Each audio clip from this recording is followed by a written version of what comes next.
kaleng galeso guna mengikuti acara penyerahan memori jabatan Bupati Goa periode tahun 2016-2021 kepada pelaksana harian Bupati Goa.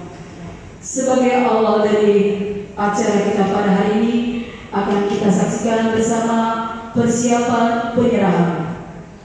Untuk itu mohon dengan hormat mantan Bupati Goa didampingi mantan Wakil Bupati Goa dan pelaksana harian Bupati Goa berkenan untuk mengambil tempat.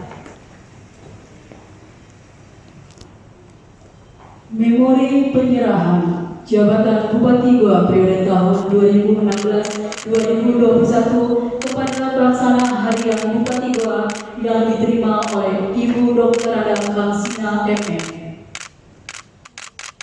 Terima kasih, kami persilakan untuk kembali ke tempat.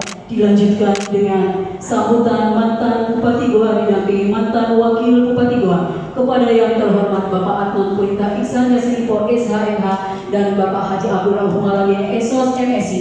Disilakan.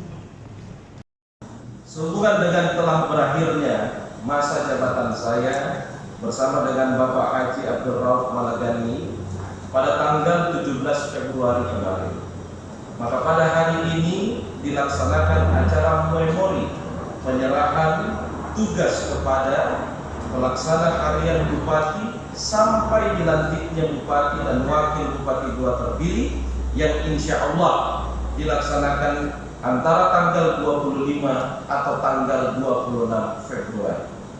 Acara memori penyerahan tugas pada hari ini dimaksudkan untuk mengisi kekosongan jabatan kepala daerah di masa transisi sehingga hingga dilantiknya kepala daerah terpilih hasil pilkada serentak tahun 2020. Tujuannya adalah agar tidak terjadi kekosongan kepemimpinan dalam penyelenggaraan pemerintahan. Tidak kurang dari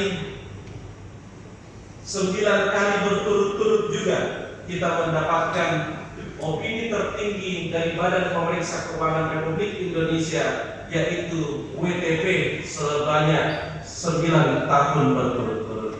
Dan ini prestasi merupakan satu-satunya kabupaten di Provinsi Sulawesi Selatan. Di atasnya pemerintah Kabupaten Goa hanyalah pemerintah Provinsi Sulawesi Selatan. Pelaksana harian Bupati Goa, saya ucapkan selamat menjalankan tugas ke depan selama beberapa hari memimpin roda pemerintahan di masa transisi dengan sebaik-baiknya. Semoga Allah Subhanahu wa taala memberikan petunjuk, kesehatan dan perlindungannya. Meskipun singkat, namun kesempatan ini akan menjadi pengalaman yang amat berharga. Kepada seluruh jajaran pemerintahan, saya berpesan untuk tetap menjaga kekompakan, menjaga kebersamaan, menjaga semangat, dan juga yang terpenting menjaga protokol kesehatan di masa pandemi COVID-19. Sekian dan terima kasih.